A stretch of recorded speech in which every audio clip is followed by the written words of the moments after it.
Hello, fellow custom Magic creators, or perhaps like Magic/Zelda aficionados who are curious about what this set is about. My name is Kern. Welcome to this Design Journal video series where I'm going to show you work on my Zelda set in progress, and so you can kind of see like what the process is like and maybe get interested in playing this set yourself. So this is a Legend of Zelda Magic set, not the first to do that, and I definitely won't be the last. I wanted to take my own crack at it. As a huge fan of Zelda, speedrunner, glitch hunter myself, and also a huge Magic fan and custom Magic card creator, this is like the perfect project for me. I've been working on it for over a year, and I don't even know if I'm like halfway done yet. I'm not really sure how to evaluate the scale, but I'm really excited to show it off here. And in this first video, I want to talk about vanilla battles. In my set, I'm calling them trials, but this type does not add any rules, such as like battle sieges have specific rules that are to them. So essentially, it's a vanilla battle. And so if you don't know, a vanilla battle is defended by you. It's defended by its owner or whatever, whoever casts a spell. And that's it. So that's all it really does, So it's essentially a permanent like an artifact or an enchantment that has this additional downside that it can be removed. Here I've made a custom card frame. Personally, I don't really like the horizontal battles. So in my head canon, I'm deciding then when WotC prints vanilla battles, they'll do it with upright card frames. And in my head canon, the reason they used horizontal card frames for sieges was to indicate that even though it's on the other side of the battlefield from you, you're still the owner. That's my explanation for why. But the truth is that I just prefer upright card frames for battles. Anyway, so let's talk a little bit about like how I got here in the first place, flavor-wise. Like, why are there even battles in my Zelda set? Well, I mean, it makes sense. Battles exist in Zelda, but they could also exist on every single plane. So maybe perhaps eventually we'll see the battle permanent type in most or every single plane, but that's not currently the case. And why? How did I end up here? Well, I knew early on, like when I was thinking about what set mechanics could I have in the set, that I wanted some way to represent, like, say, dungeon rooms. So some kind of like, challenge that Link would have to face, yeah, in the game. And I even thought about the title Rooms before Duskmourn came out. It would have operated very differently. Now that Duskmourn's out, I couldn't use that, but it's okay. I abandoned that a while ago. I just think it's kind of interesting and synchronistic. I didn't want to use the dungeons mechanic from Forgotten Realms. I'm not a huge fan of that, but plus I don't really think it's super Zelda-feely. So didn't want to do that. And where I ended up was like, okay, what's a mechanic that I could use to represent some ongoing effect to the field that an opponent would want to remove? And this is what I ended up with is, well, vanilla battles will do that great. And then I added this type to it as flavor so that it would help signal to the player like how is this Zelda or what is this battle supposed to be representing? So in my set, it represents a condition or a room or something or a trap that is on the field and will continue to provide most of the time some benefit to the owner until your opponent removes it. So let's talk through like what the design space is here more broadly, like not even just in my set, but what could you do with vanilla battles? So the most obvious thing is that because they're a permanent, like an artifact or enchantment that can be very easily removed by attacking it, what that means is that you can just straight up have some type of effect you would see on an artifact or enchantment, but at a more efficient rate than would be normal. So this is a really simple example. This is a banishing light effect that exiles a creature an opponent controls until the card leaves. But instead of costing 3 mana as it normally would, it costs 2, and it has 3 defense counters. So yeah, really obvious thing. As a designer, I really love playing with this because there are so many knobs to turn in terms of efficiency. You can also pay an opponent off when it's defeated. You can also turn this dial, like if you see that this permanent is a little bit too good, I could bump the defense counters down to 2, I could increase it to 4, whatever. And here I'm getting the benefit of the custom card frame. If you're interested in that, please leave a comment in the description below, and maybe I'll try to find a way to like upload the little hack I made so that I can add these defense counters to cards. Yeah, so pretty straightforward example. Let's take a look at another one. Another thing you can do is you add an oppressive effect to the field that will incentivize your opponent to remove it. So this is Blade Trap. It's 2 and a black, and it says whenever a creature attacks you or a permanent you control, Blade Trap deals 1 damage to that creature, and you gain 1 life. So it'll drain 1, but like it's damage on this specific creature. This has multiple utilities in this set, like it's here to counteract some of the tokens that exist and blah, blah, blah. But, you know, for the effect, it's a little bit more efficient than you'd normally see. I think you'd normally see this at 4 mana on an enchantment, but again, it's removable, so there you go. So whatever you do, it's really important that your opponent has some reason, some of the time at least, to want to remove it, and you have some reason that you want to defend it. Let's take a look at another example. Yawning Crypt, 2 and a black. At the beginning of your end step, each opponent loses 1 life and you gain 1 life. And when Yawning Crypt is put into a graveyard from the battlefield, return target creature card from your graveyard to your hand. So a little bit of a different take on what you can do here with battles, because in this case, your opponent might not want to remove it because you're going to get a card back from your graveyard. So you're kind of presenting them with a dilemma in this case. Like, if you don't deal with this card, I'm going to keep draining you. I'm going to keep doing my thing. But if you do deal with it, then I also get some advantage back. So what that means for me as a designer is that I don't want to print its effects at a more efficient rate than normal, because this is replacing itself with a card.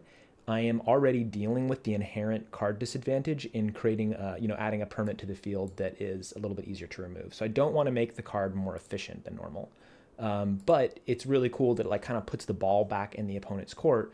Like, okay, I'm just doing this effect and you can choose to remove it or not. And that does create like a little bit of a downside for you as a player, like in any kind of dilemma effect where you're giving the opponent a choice, then it means they're always going to pick whichever choice happens to be slightly better for them. But it's a really cool design space here for battles that I think is like really obvious and fun. Another like much more non-obvious thing is so far we've seen these like ongoing effects, like your creature's going to remain exiled till you remove it, or I'm going to have this effect every turn or whenever you attack or whatever. But you can also do effects that pay off only when they enter. But like how, right? Like if you do an effect that pays off only when the battle enters, then what incentive does your opponent have to remove it? And what incentive do you have to protect it? And this is another really fun design space here. Here's Royal Library. It's 1 and a blue for a battle trial with 2 defense counters, and when it enters, draw 2 cards. When it leaves the battlefield, each opponent draws a card.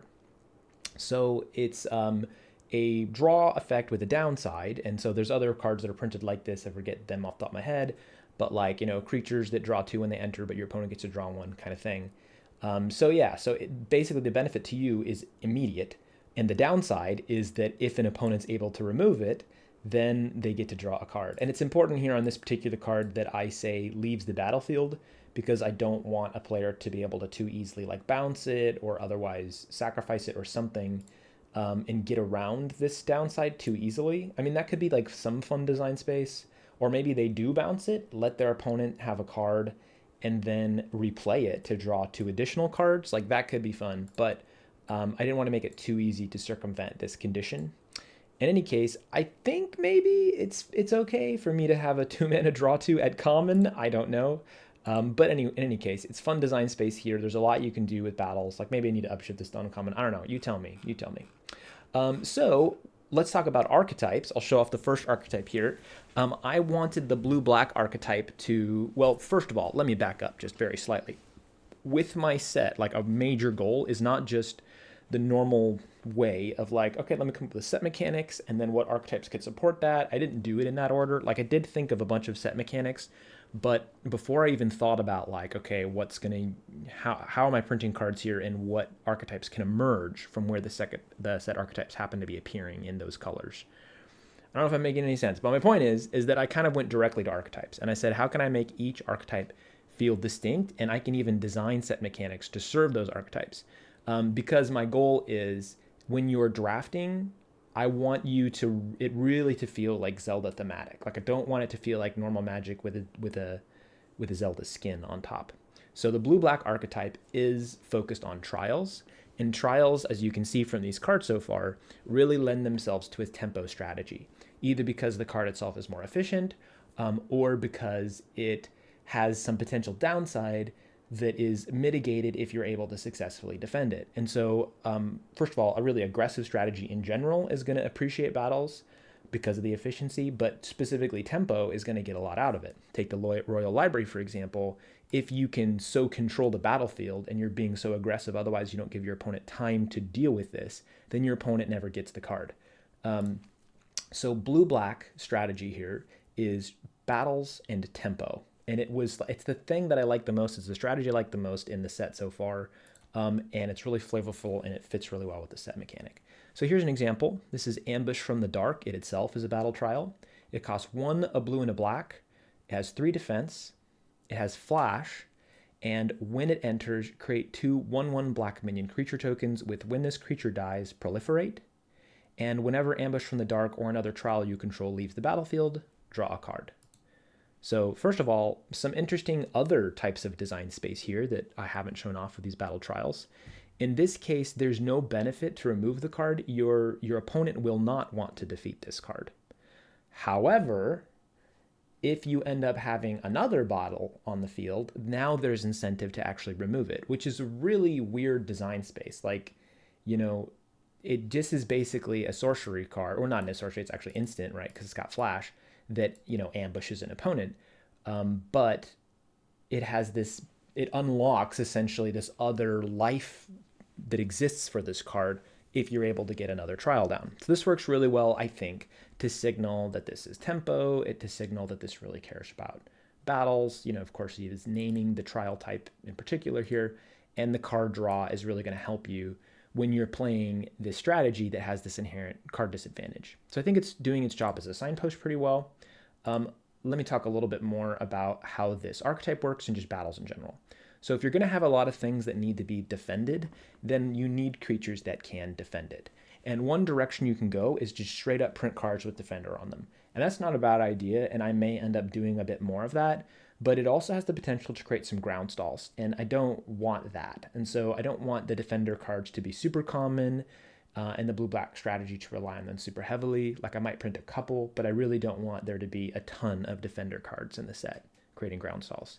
So the other thought I have is, what if there's a chumper that when it dies gains you some benefit? So not unlike pest tokens from Strixhaven, which are 1/1s that when they die gain you 1 life, I wanted a token that was similar but that somehow did something beneficial for battles. And my original thought was a token that when it died added a defense counter to battles. But the problem with that is that they're so idiosyncratic to battles, right? Like, they don't do anything for you if you don't have a battle down. And that's kind of a problem, especially because I'm trying to make battles appear in the set, but there's not going to be all that many. Like, I think each color will have a maximum probably, or an average at least, of 1 battle at common. So, the idea of seeing even 15 distinct battles in the set in commons and uncommons is already a little bit of a stretch. So the idea is if the minions are dying and their defense counter isn't going anywhere, then it's not really synergizing well with the set, and you can't really make it fit in any other strategy than a strategy that's heavily relying on battles. So I thought, okay, what do battles care about more generally, or whatever? How can I connect it? And proliferation made sense. So now you can still add the defense counter, but you're also potentially adding counters elsewhere, growing creatures or whatever else. And that ended up being a really great solution for the set because of a lot of other mechanics that are in here that I hope to show off in these videos. However, this solution to a problem creates its own problem because, again, talking about the potential of ground stalls and how much I want to avoid that, if you make a creature that feels bad to attack into, then that can create ground stalls. And so if these tokens are common enough that they can help you defend battles, then that means that there's a problem because I, as the opponent, won't want to attack into them if it's going to grow your state in some beneficial way, your board state in some beneficial way, thereby creating ground stalls. So I'm dealing with that in many ways in the set. I have lots of ways to go over the top of them, to get around them. I have lots of ways to kill them and exile them and all sorts of stuff. And I'm trying to come up with the right balance, and the playtesting will help me with this when I get there. But, the balance of I want enough ways to deal with them, but not too much that, playing minions doesn't make any sense at all of a sudden. And anyway, there's a lot of knobs there that I can turn, and I'm fairly confident I'm going to be able to solve that particular problem that minions introduce. So yeah, it's a thought. When WotC does eventually print vanilla battles, I'll be interested to see well, first of all, is it a big enough part of the set mechanic that they even need to find a solution to this problem? And if it is, how do they solve it? How do they solve the problem of needing things to defend it? There's so many options. In addition to defender, you could have lots of vigilant creatures. You could have additional ways to I don't know, heal the the defensive battles in some way to regenerate their defense counters, blah, blah, blah. Okay, so that's the first signpost uncommon. As WotC is doing in their newer limited environments, I'm making 2 signpost uncommons. The other one I wanted to be a payoff for a scaling threat, rather. A scaling threat for tempo is something that you are often looking for. And so, boom, if I want this to be the tempo strategy archetype, then like let's print something that's not going to be taken too highly by other strategies. So it's got to somehow be idiosyncratic to battles. So yeah, what we came up with here is Phantom Ganon. It's 1, a blue and a black for a 1/2 legendary creature spirit. It's got flying. Whenever it deals combat damage to a player, proliferate. And Phantom Ganon gets +2/+0 for each battle you control, which have a number of defense counters on them greater than or equal to their starting defense. I don't love that that second ability does take a minute to like comprehend what this is saying, much less like what that implies about the strategy that you have. But I do like how it affects the implied strategy of the blue-black kind of tempo deck. So first of all, this boom makes a lot of sense as a scaling threat. I could have also had it enter with a 1/1 counter on itself, so when it proliferates, it grows itself. That's not very idiosyncratic to the battle strategy, so I needed something else that would like be dependent upon that. But proliferate again is like a natural marriage for these battle counters, so it's helping to grow them. But this is saying if you can successfully defend your battles or grow them via your proliferation strategy, then this guy gets bigger and bigger and bigger, and he grows quite quickly. So even just with one battle, you know, it's now a 3/2 flyer for 3 mana that proliferates whenever it attacks. If you can have 2 battles that satisfy this condition, then he's a 5/2 flyer. So this is really important for tempo to have some kind of threat like this, but that is really conditional, that has required you to successfully control out the game in your favor in order for this scaling threat to be actually threatening. So to grok this, basically what it's saying is if it hasn't been like attacked down below its normal starting defense, then it satisfies this condition. So it's saying you should use proliferation, like the one on Phantom Ganon, in order to keep your defense counters high, and or use your minion tokens to defend them, or control out the field with counterspells and removal or whatever in order to satisfy this condition. So intentionally incredibly idiosyncratic to battles, but that makes sense because it's a signpost archetype, and that's one knob you can use as a designer to ensure that a card like this that would otherwise be very good is not going to be splashed by some other player at the table, because that's really important, right, for these cards. That's the video. I just wanted to explore the design space here with battles. I'm having a ton of fun designing them. I'm having a ton of fun making the set. I'll catch you in the next one.